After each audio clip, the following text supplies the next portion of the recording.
우리가 매주 예배 드리기 위해 나옵니다. 찬송을 부르기도 하지요.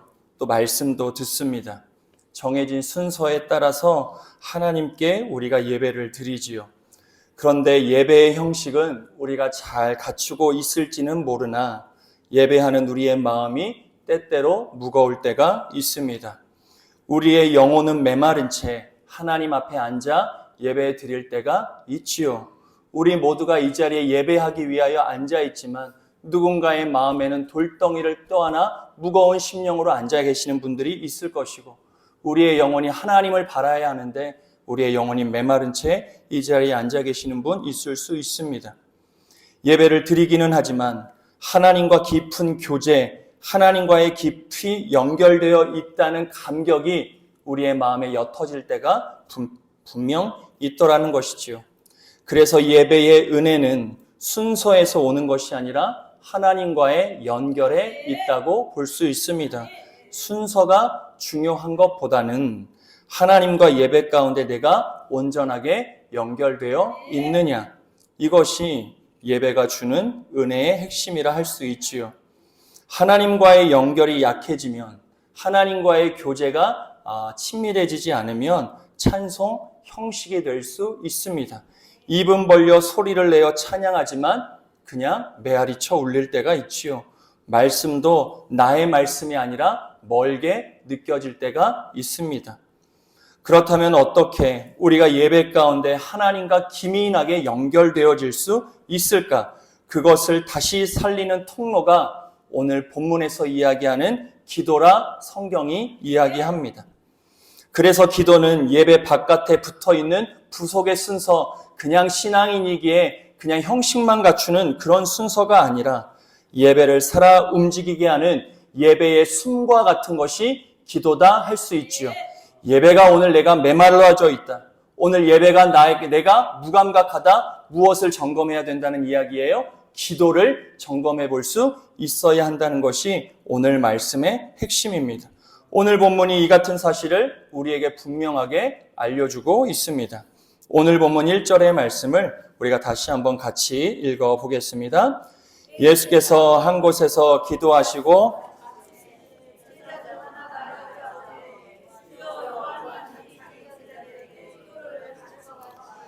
우리에게도 가르쳐 주옵소서. 제자들은 3년여 시간 동안 예수님 곁에서 수많은 기적, 권위 있는 말씀을 직접 보기도 듣기도 하였습니다. 그 가운데 죽은 자가 살아나는 것 제자들이 두 눈으로 똑똑히 보았지요. 오병이어의 기적, 작은 도시락 하나가 주의 손에 들려지고 기도함을 통하여 수많은 무리들이 먹고도 남을 정도의 기적과 같은 일들을 이들은 경험했습니다. 그런데 제자들은 오늘 본문에 보니 예수님께 무언가를 청하고 있는데 예수님이 행하셨던 그 능력, 그것을 청하여 얻기 위함이 아니라 지금 제자들이 예수님께 청하고 있는 것은 주여 나에게 기도를 가르쳐 주옵소서라고 요구하고 있다는 것입니다. 예수님이 가진 진짜 능력과 권위의 뿌리에는 기도가 있다는 것을 제자들은 알았지요. 아침 미명 동이 트기 전에 예수님이 따로 한적한 곳에 가 늘 기도하며 자신의 사역을 감당했다는 것을 제자들은 3년여 시간 동안 분명히 보았습니다.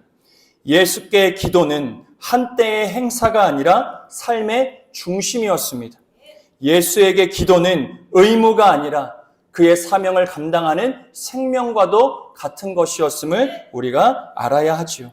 사랑하는 여러분, 아까도 말씀드렸듯이 여러분의 예배가 혹시 오늘 건조하거나 답답하게 느껴지시지는 않으십니까? 이 자리에 나오면 주의 충만한 임재 가운데 우리의 마음의 문이 활짝 열려야 하는데 그렇지 못할 수가 있어요. 그렇지 못할 때가 있습니다. 앉아도 주를 만나기 위해 이 자리에 앉아도 여전히 마음 답답함 때문에 내가 예배에 집중하지 못할 수가 있지요. 찬양을 불러도 마음이 열리지 않습니다. 박수를 쳐도 기쁨이 주어지지가 않아요. 말씀을 들어도 은혜가 깊이 스며들지 않는다고 느껴지시는 분이 계시다면 그 이유는 다른 것에 있는 것이 아니라 우리의 영혼이 하나님 앞에서 온전한 숨을 쉬지 못하고 있기 때문일 수도 있더라. 우리의 영혼의 숨이 온전하지 못하기 때문에 예배가 답답하고 무미건조하게 느껴질 수 있다는 겁니다. 기도의 호흡이 약해지면 예배도 쉽게 형식으로 치우칠 수가 있습니다. 예수님이 기도의 호흡으로 사명을 감당하셨지요. 십자가의 사명 예수님이 어떻게 감당하셨습니까?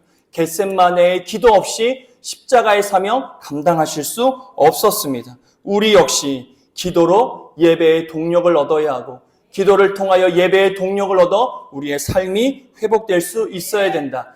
예배 온전히 드리기 위해 기도가 살아나야 하고 그렇게 예배가 살아나면 우리의 삶도 회복될 수 있다는 것이지요.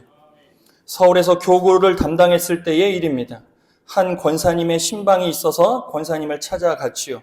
그 권사님께서 늘 성실하게 예배의 자리에서 또 예배를 드리셨던 분이었습니다. 그런데 그 권사님이 신방 때 이런 고백을 하시는 거예요. 목사님, 제가 요즘 예배를 드려도 마음이 하나도 움직이지가 않아요. 매일 수요일이며 금요일이며 주일 오전 예배며 오후 예배며 저녁 예배며 수없이 예배의 자리에 앉아 찬송을 불러도 예전처럼 눈물이 흐르지 않아요. 말씀을 들어도 가슴이 뜨거워지지 않아요. 봉사와 헌신을 해도 기쁨이 없어요. 목사님, 제가 왜 그럴까요? 조용히 권사님의 이야기를 계속해서 들었습니다.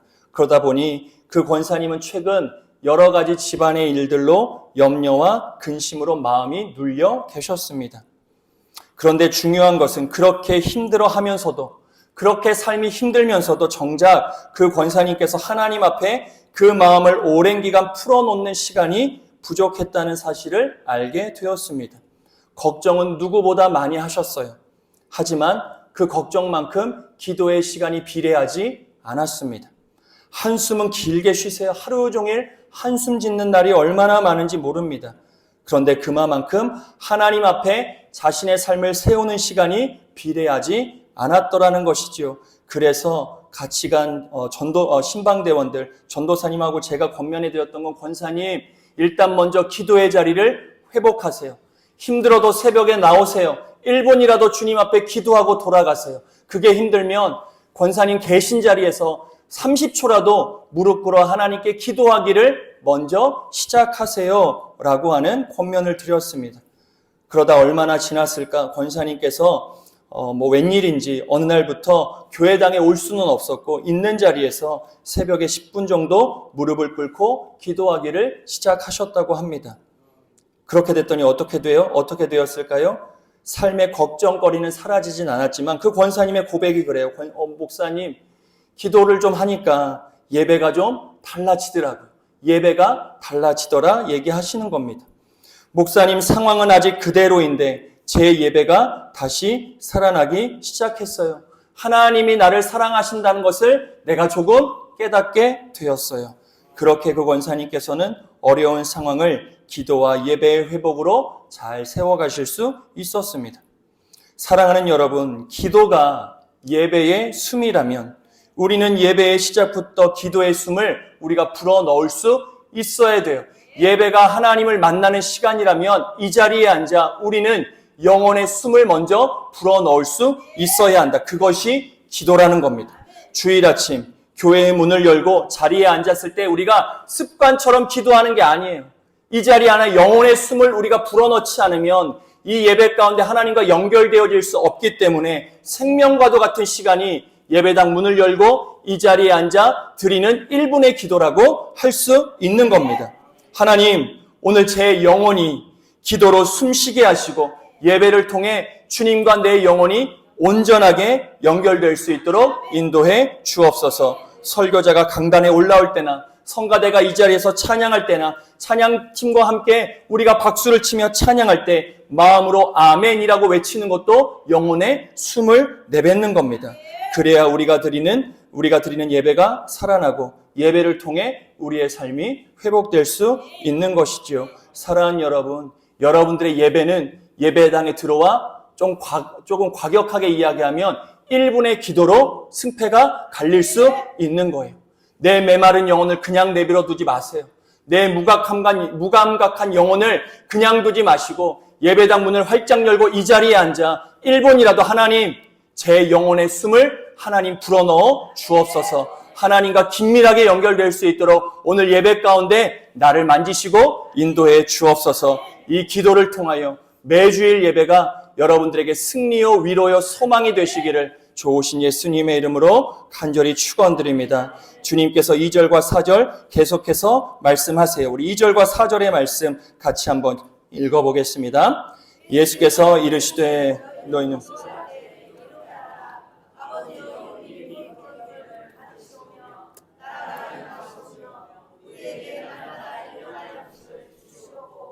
우리가 우리에게 죄 지은 모든 사람을 용서하오니 우리 죄도 사하여 주시옵고 우리를 시험에 들게 하지 마옵소서 하라. 예수님께서 가르쳐 주신 주기도문의 핵심은 딱 저 세 가지라고 할 수 있습니다.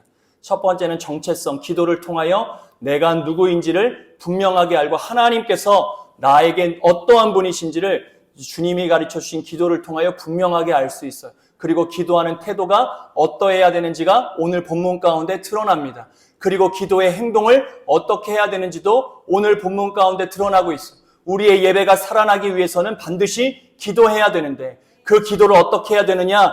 우리가 정체성을 가지고 저런 태도를 가지고 저런 행동을 가지고 주 앞에 기도하며 우리의 예배를 살려낼 수 있어야 한다는 겁니다. 저 사실을 하나하나 짧게만 살펴보도록 하겠습니다. 예수님은 기도를 가르쳐달라는 제자들에게 유명한 주기도문을 알려주시죠. 2절의 첫머리를 보십시오. 어떻게 기도가 시작됩니까? 이르시되 너희는 기도할 때 이렇게 기도하라. 아버지여. 이게 주님께서 가르쳐주신 기도의 첫 문장입니다. 기도의 첫 마디가 무엇이냐? 아버지예요. 아버지, 그것이 주님이 가르쳐주신 기도의 첫 마디입니다. 당시 유대인들에게 하나님은 함이 부를 수 없는 이름이었습니다. 그래서 이스라엘 백성들은 여호와, 야훼라는 이름을 본인의 입에 담을 수 없어서 아도나이라고 하는 모음만을 붙여서 하나님의 이름을 부르기도 했죠. 감히 하나님의 이름을 자신의 입술로 불러낼 길이 없었던 겁니다. 하나님은 그렇게 두렵고 거룩한 분이시지요. 그런데 예수님은 그 거룩하신 하나님께 자녀의 신뢰를 가지고 뭐라 부르라 얘기하십니까? 아버지요. 감히 부를 수 없었던 하나님의 이름을 입에 담을 수 없었던 유대인들, 제자들을 향하여 뭐라고요? 아버지라 부르며 기도할 것을 말씀하십니다. 이것은 하나님을 가볍게 부르라는 뜻이 아니지요. 은혜로 허락된 친밀함을 너는 반드시 누릴 수 있어야 함을 주님이 이야기하시는 겁니다. 우리가 하나님을 아빠, 아버지라 부를 수 있는 것 우리의 자격 때문이 아닙니다. 예수 그리스도께서 우리를 하나님과 화목하게 하셨다는 그 이유 하나 때문에 그 거룩하신 하나님을 우리가 아빠, 아버지라 부르며 살고 있는 것이지요. 그러므로 기도는 공로를 쌓는 행위가 아니라 은혜로 열린 아버지의 집으로 나아가는 방식이라 할 수 있습니다. 기도를 통하여 우리가 무엇을 깨닫느냐? 천지를 지으신 하나님 아버지가 나의 아버지임을 깨닫는 통로가 기도라고 하는 사실입니다. 예배는 의무를 수행하는 시간이 아니에요. 성도의 의무를 감당하는 게 기도가 아닙니다. 요식행위도 아니에요. 행사가 아닙니다. 아버지 하나님 앞에 친밀하게 서는 시간이 기도지요. 그래서 예수님의 기도의 첫마디를 아버지라고 가르쳐 주신 겁니다. 이것은 기도가 관계에서 시작된다는 것을 분명하게 우리에게 알려주고 계시는 것이지요. 그리고 이어서 이름이 거룩히 여김을 받으시오며 나라가 임하시오며라고 알려주십니다. 이것은 기도가 내 뜻보다 하나님의 뜻을 먼저 구하는 일임을 알게 하시는 것이지요. 기도문은, 예수의 기도는 우리의 먹고 사는 문제로부터 영적인 전쟁까지 우리의 삶의 마디마디마다 하나님의 숨결이 필요하다는 전적으로 하나님을 의존할 수밖에 없는 연약한 존재가 나라고 하는 사실을 예수님이 가르쳐 주신 기도를 통하여 우리가 깨닫게 되는 거예요. 그런데 우리의 은혜는 그 전능하신 하나님을 아버지라 부를 수 있다는 것이지요. 그리고 이어서 밤중에 찾아온 친구의 비유를 예수님께서 말씀하십니다. 우리 5절에서 8절까지의 말씀을 좀 길지만 천천히 같이 한번 읽겠습니다. 또 이르시되 너희 중에 누가 벗이 있는데 밤중에 그에게 가서 말하기를 벗이여 떡 세 덩이를 내게 구워달라. 내 벗이 여행 중에 내게 왔으나 내가 먹일 것이 없노라 하면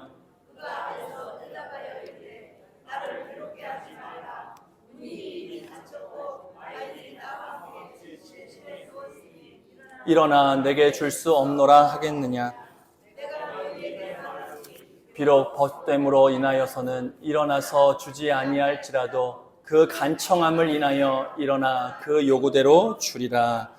밤중에 찾아온 친구의 비유는 친구가 여행 중에 밤늦게 찾아왔는데 줄 떡이 없습니다. 그래서 옆집 친구의 문을 두드리지요. 떡 3덩이만 빌려달라고. 근데 그 안에서는 어떠냐? 자녀들과 이미 침대에 누워 있으니 귀찮게 하지 말라 거절합니다. 하지만 예수님께서는 그 친구 때문에, 그 친구로 인한 관계 때문에는 안 줄 수 있지만 그 간청함을 인하여 일어나 그 요구대로 줘야 한다는 것을 주님이 말씀하십니다. 뭐 때문에요? 간청함 때문에 주라는 겁니다. 여기서의 간청함은 부끄러움에 물러서지 않고 끝까지 구하는 담대함의 태도지요. 이 밤에 찾아와 떡을 달라 요구하는 그 사람의 간청함, 부끄럽지요. 그 밤에 문을 두드리는 것 수치스러운 일일 수 있습니다. 아무리 친구라지만 그 시간에 찾아가 떡덩이를 달라고 요구하는 것 부끄럽고 낯뜨거운 일이지요. 하지만 그 모든 것들을 이겨내고 그 앞에 간청함 그거 하나만 보고 너는 떡을 내어줄 거라 줘야 한다는 것을 이야기하고 있는 것입니다. 하물며 우리는 어떻겠느냐? 우리는 하나님의 자녀이지요. 기도는 체면을 앞세우는 형식적인 말이 아니라 아버지를 믿고 꺼리낌 없이 나아가는 자녀의 담대한 신뢰로부터 우리의 기도가 시작될 수 있어야 한다. 우리에게 이 간청함이 있어야 한다는 겁니다.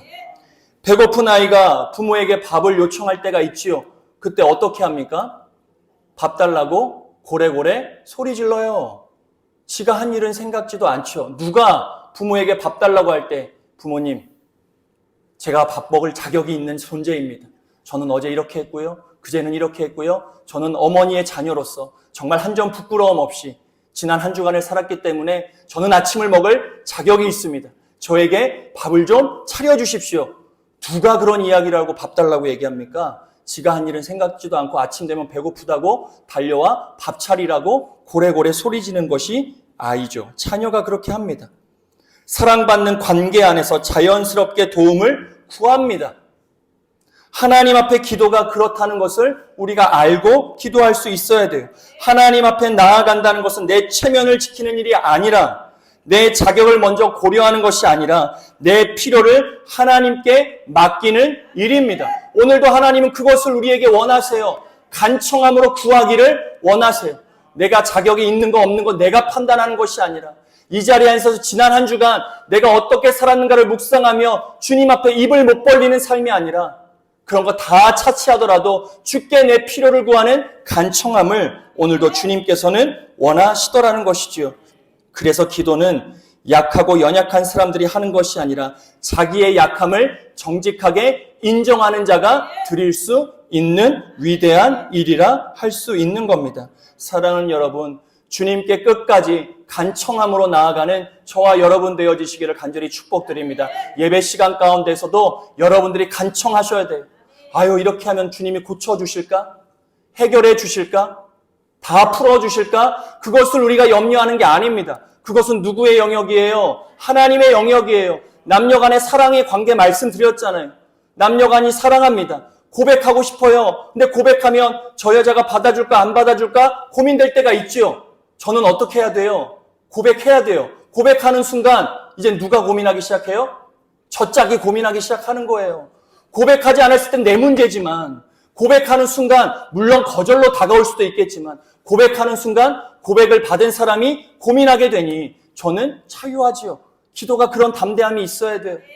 이런저런 조건 따지며 내가 구하고 안 구하고가 아니라 주님께 모든 필요를 구할 수 있어야 된다. 단 주시는 분 또 안 주시는 분은 하나님의 마음, 하나님의 고민의 영역까지 우리가 침범하여 구하지 않는 것을 결정하는 것이 아니라 오늘은 이 자리에서 주님께 간청해야 된다는 것을 꼭 기억하시고 간청함으로 여러분들의 예배가 살아나는 은혜가 있게 되기를 좋으신 예수님의 이름으로 간절히 축원드립니다. 마지막으로 예수님은 기도의 황금률과도 같은 말씀을 선포하시지요. 우리 9절의 말씀을 같이 함께 읽어보겠습니다. 내가 또 너희에게 이르노니 구하라 그리하면 너희에게 주실 것이요 찾으라 그러면 찾아낼 것이요 문을 두드리라 그러면 너희에게 열릴 것이니 때를 쓰면 다 들어줄게 라고 하는 말씀은 아닙니다. 구하라, 찾으라, 두드리라는 현재 명령형으로 기록된 단어들입니다. 이 말인즉슨 계속해서 반복적으로 습관적으로 행하라는 의미를 내포하고 있는 것이지요. 다시 말해 한 번 구하고 끝내는 것이 아니라 마치 우리가 매 순간 숨을 쉬며 살아가는 것처럼 계속해서 하나님께 구하며 살아갈 것을 이야기하고 계시는 것입니다. 쉬지 말고 기도하라. 염려하지 말고 모든 일에 감사함으로 기도할 것을 주님께서 말씀하시는 겁니다. 그리고 이 말씀은 13절로 결론이 맺어지지요. 우리 13절의 말씀 같이 한번 읽어보겠습니다. 너희가 악할지라도 좋은 것을 자식에게 줄 알거든 하물며 너희 하늘 아버지께 구하는 자에게 성령을 주시지 않겠느냐. 예수님은 여기서 단지 원하는 것을 얻는 기도를 말씀하시는 게 아닙니다. 무언가 얻고 싶어 주님께 끊임없이 떼부리듯 기도하는 이야기가 아니라 너희의 기도는 언제나 한결같이 습관적으로 반복적으로 주님께 드려질 수 있어야 한다. 내 기분에 따라가 아니라 우리가 숨을 쉬며 살아가는 모든 삶의 영역 가운데 기도는 절대 사라지지 않아야 한다는 것을 말씀하고 계시는 겁니다. 하나님은 우리에게 물질만 주시는 분, 필요를 채워주시는 분이 아니라 하나님 자신을 내어주시는 분임을 이야기하는 것이지요. 그래서 기도의 가장 깊은 응답은 우리의 환경이 즉각적으로 변화되기 이전에 우리 안에 성령께서 역사하시는 거예요. 우리의 삶이 바뀌기 이전에 기도를 통하여 우리 안에 성령이 역사하시기 때문에 기도를 시작하면 우리의 예배가 살아나게 되는 겁니다. 성령이 임하시면 마음이 열려요. 말씀을 깨닫게 되는 은혜도 주어집니다. 그래서 예배가 살아나게 되는 것이지요. 그러므로 기도의 응답은 단순한 문제 해결이 아니라 하나님과 더 깊이 연결되는 데 있는 거라 할 수 있는 겁니다. 사랑하는 여러분, 결국 기도는 우리 영혼의 호흡이며 예배를 살아있게 하는 숨과 같은 것입니다. 호흡이 멈춘 몸은 차갑게 굳어가듯 기도가 식어버리면 예배가 차갑게 흐를 수밖에 없습니다. 기도가 막히면 찬양도 막히고 찬양도 입술에만 머물게 되는 겁니다. 말씀도 마음 깊이 스며들지 못해요. 기도 하나가 막히면 우리의 영적인 삶이 무너지게 되어 있는 겁니다. 그러나 우리가 다시 기도의 숨, 영혼의 숨을 기도로 불어넣기 시작하면 마치 막혔던 혈관이 뚫리는 듯 하나님 앞에서 우리의 영혼이 다시 소생케 되는 것이죠. 우리의 영혼이 다시 한번 생동감 있게 살아나게 되는 것입니다. 사랑하는 여러분, 기억하십시오. 기도가 막히면 예배도 쉽게 무너지고 그렇게 삶도 지쳐가기 쉽습니다. 오늘 내가 왜 삶에 지치는가? 삶의 환경과 조건이 아니에요. 절대 그렇게 현혹되지 않으셔야 합니다. 그 삶이 풀리면 내 삶의 지침이 좀 해결될까? 아니요. 우리 삶의 지침은 환경 때문이 아니라 우리의 영혼이 지금 죽어가고 있을 수 있기 때문이에요. 그러니 오늘 이 자리가 우리의 영혼의 호흡이 다시 한번 살아나는 자리가 되어야 하는데 그 출발이 기도가 될 수 있어야 한다는 겁니다. 이번 한 주간 여러분들의 삶의 자리에 기도의 숨을 다시 한번 크게 들이마시는 은혜의 시간이 있게 되기를 간절히 축복드립니다. 답답할 때 여러분 바깥에 나가서 어떻게 하세요? 심호흡 하시잖아요. 숨을 크게 한번 들이쉬잖아요. 그때 우리의 정신이 맑아진다? 우리가 생각해요. 마찬가지예요. 우리의 영적인 삶, 기도의 숨을 크게 들이쉬기 위해 기도의 자리에 나아가야 돼요. 기도의 자리에 나아가지 않고서는 기도의 숨을 영혼의 숨을 크게 들이쉴 수가 없는 겁니다. 한 사람이 다시 기도하면 그 사람의 예배가 살아나는 것이고 한 가정이 다시 기도하면 그 가정에 거칠 거룩한 지성소가 되는 것이지요. 우리 교회가 다시 기도로 숨쉬기 시작하면 이 지역과 이 열방의 메마른 영혼들을 살리는 귀한 생명의 통로로도 쓰임받을 수 있는 겁니다. 그러니 교회는 그러니 성도는 모든 일에 기도로 시작하고 기도로 마무리할 수 있어야 하는 겁니다. 기도는 예배의 숨이에요. 절대 잊지 마세요. 기도는 예배의 숨입니다. 기도는 예배를 예배되게 하고 삶을 삶되게 하는 능력입니다. 이 거룩한 호흡으로 이번 한 주간을 살아내시고 내일의 절망도 기도함으로 이겨내시는 저와 여러분의 복된 삶이 되어지시기를 좋으신 예수님의 이름으로 간절히 축원드립니다.